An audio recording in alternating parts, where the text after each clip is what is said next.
C.A.R.E's mission statement is to help a special needs child and his or her extended family in any way that they can. I have 2 normal kids and 2 special needs. It's a big thing to deal with 2 of them, starting having conditions like seizures, and sometimes you have to wake up in the middle of the night. The biggest challenge is that they don't talk. It's very hard to understand and communicate with them and to understand what they need. To find out that, your child's not going to be typical, for lack of a better word, is definitely traumatic, especially being such young parents like my husband and I. Paula is our 6-year-old daughter. She has cerebral palsy.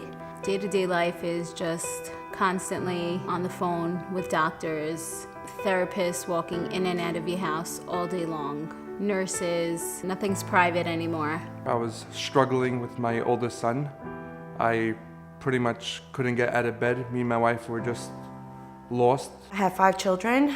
My 3rd child was our first son, and he was born with spina bifida.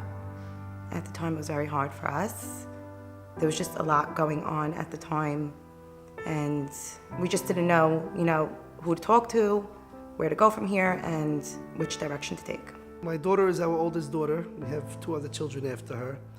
When she was born, we thought everything was as it should be. The medical diagnosis really took us as young parents for a ride where we really felt lost for a long time. It's really like you're driving on the highway and then there's a tunnel and the lights go out and you just don't know if you're in the right direction. You don't have a lot of people to direct you. About 17 years ago, we had a special needs child. When we were young, that feeling of being confused, overwhelmed, not having someone really to call that would understand what you're going through and also be able to guide you to help your child or to help each other or to help the rest of the children in the family. There was nothing available for us. We were growing up while we were figuring this out. There was no agency, no organization, nobody to guide us, to show us, to teach us. We had to just figure it out. That's a feeling that we'll never forget, and that kind of motivated us to want to start something in this community to help others go through the same things. So when we started the organization, we started literally with 1 family, and it grew so quickly by word of mouth. It was just Maya, Victoria, and I as volunteers running day-to-day operations and meeting with the families. But as we grew and as the families became 10 and then 20 and then 30, we needed to hire some staff and go out and help these families. They come to your house, all of them, everyone that works with them, and they just give you every type of what to do, how you're supposed to react, and it takes away the fighting between the husband and wife. She came to our house in Brooklyn. She met with us. Her husband, the whole C.A.R.E team, my husband and I were blown away from what they managed to start. It's amazing. We never knew something like this existed. I don't know any organization that will not only treat the special needs child, they're supporting the support group that the child has. If you ask me in one sentence what C.A.R.E does, it's impossible to tell you. Impossible.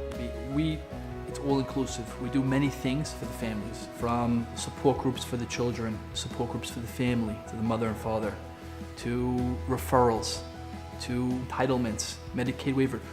We're all inclusive. We try to help the entire family in any which way possible. Over the years, they've helped us in so many ways. They've helped us get a parking permit for my son. We have a ComHab representative that comes to the house to do work with my son, take him out. They give you advice on how to deal with your son. First of all, what schools he needs to go to. What doctors to see, what paperwork you should be filling out. Sunday sip shops that we run once a month for siblings. We had a photo shoot, we hired a photographer.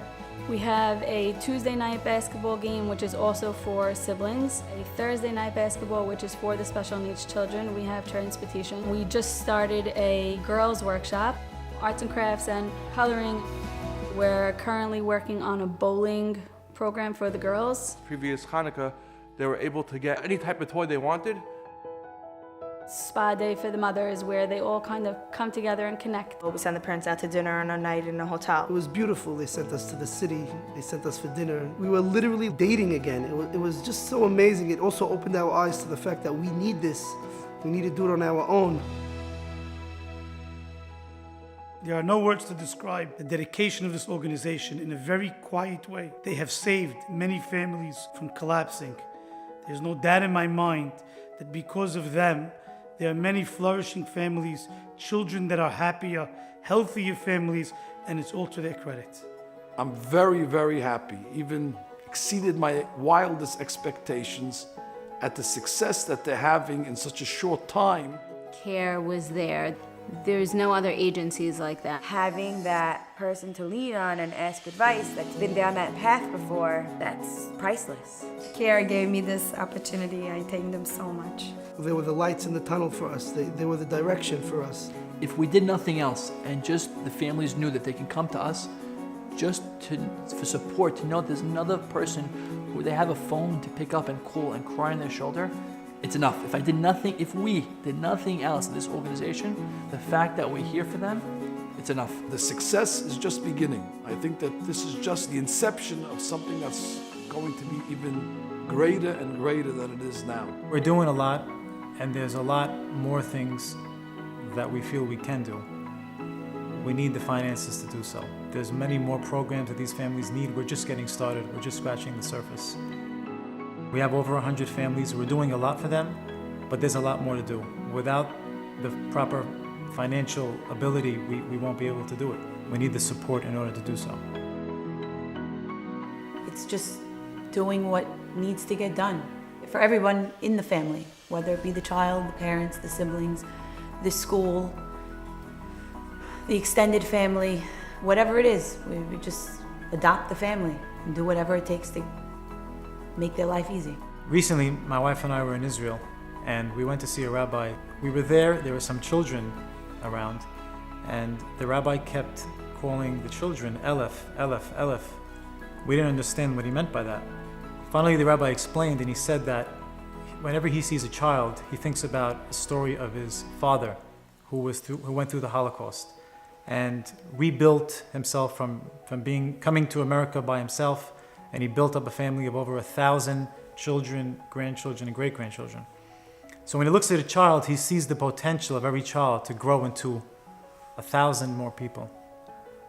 And after the meeting, I asked the rabbi, respectfully, I said, Rabbi, there are certain children that may not one day produce 1,000, or may not be expected to do so. So what gets you excited about those children?